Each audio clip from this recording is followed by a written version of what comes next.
Над дээр одоогоос бараг 20 жилийн өмнө юм да. За нэг 17-8 гэж бодчих. 10 хэдэн настай яг сургуулийн хүүхдийн сарын тэмдэг нэлээ хүндэрсэн тухай.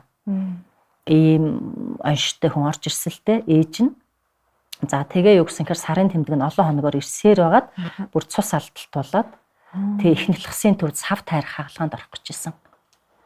Одоо 14-5-тай айлын охин штэ одоо онгон дагшин нөхөрт гараагүй ямар ч тийм бэлгийн харьцаа мэдэхгүй зүгээр л сарын тэмдэг нь л их ирээд исэн.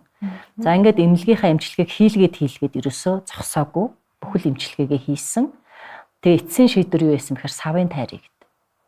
За аав нь бол эмнэлгээ бараад яа цус алдаад энэ чайм насанд аюултай эмнэлгийн заалт штэ.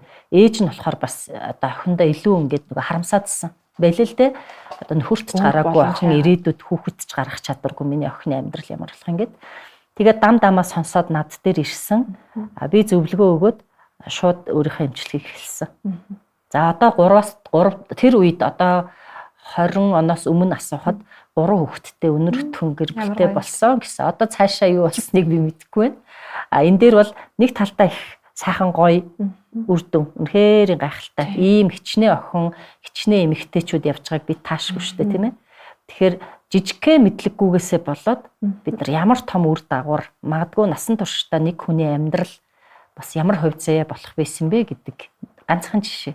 Аюултай тий. Тэгэхэд бас мэдлэг авцснараа яаж юм? Илүү амьдралд нь жишээлбэл би мэдлэг авцсан байснараа тэр хүн тус олчлоо шүү дээ. Ийм учиртай юмаа гэд.